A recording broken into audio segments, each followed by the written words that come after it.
Let's start with Blades Brown. That is a name that a lot of us have heard, only a high school junior, but making some history this week. What was the significance of him receiving medalist honors? Well, Wade, I think you would have had to been living under a rock if you didn't know if Tiger Woods was out the last few days at the U.S. Junior. But Blades was one of the lucky few who actually got to take a photo, talk a little bit with Tiger this week. And then what does he do? Yesterday goes out, caps a 6-under performance in stroke play to join Tiger and Bobby Clampett as just one of only 3 players to medal at both the U.S. Junior Amateur and the U.S. Amateur. Last summer, of course, Blades was the top man at Cherry Hills before losing in the round of 32. And by all indication, Blades is going to be a star. Like, I hate saying that with these high school kids, but when you look at the athletic background, his mom, Rhonda, played in the WNBA.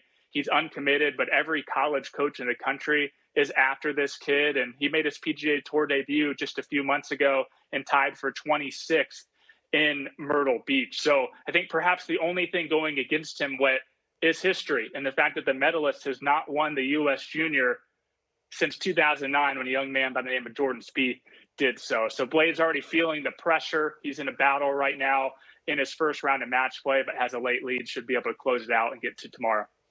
There is another player in the field this week also making noise, and he also is, speaking of Tiger Woods, the son of a PGA Tour player.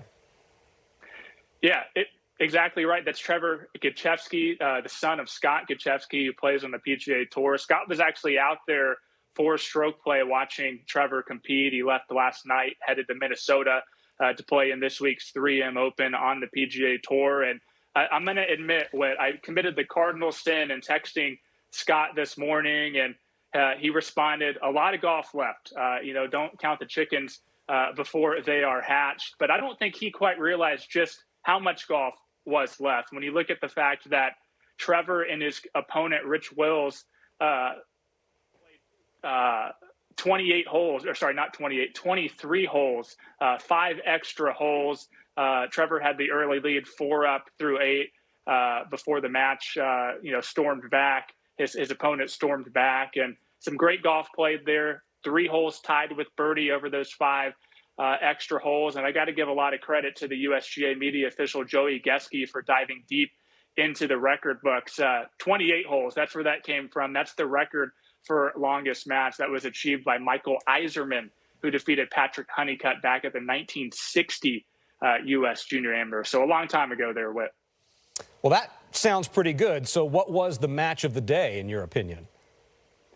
It's hard to go against that, but I think if there's a 1B, it's the Billy Davis match. Billy, of course, is the twin brother of Anna Davis, who is going to join at Auburn here in a few weeks' time. He was a semifinalist at last year's U.S. Junior at Daniel Island Club, but he found himself 2 down through 3 holes against another great player in Zach Swanwick, who's going to be a future Florida Gator. But Billy won each of the next 2 holes. Then he won 5 straight to close out a 4-in-3 victory. So he's got a lot of momentum.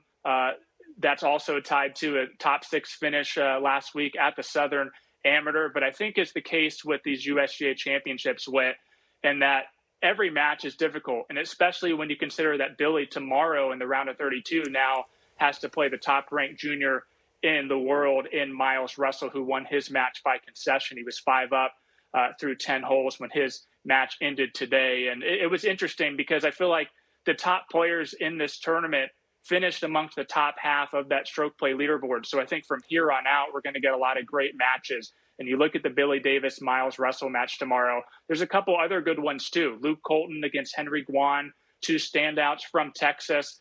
And then Pepperdine rising sophomore Chris Kuvas, who's still 18, still eligible to compete. He's going to play Ukraine's Lev Grinberg tomorrow. Grinberg won his match 6-5 today. And on the 12th hole, made just the 2nd albatross in the history of the U.S. Junior, joining Travis Bick from back in 2018. Get this, hit a 5-iron, 242 yards. I don't have that shot in the bag, Whit.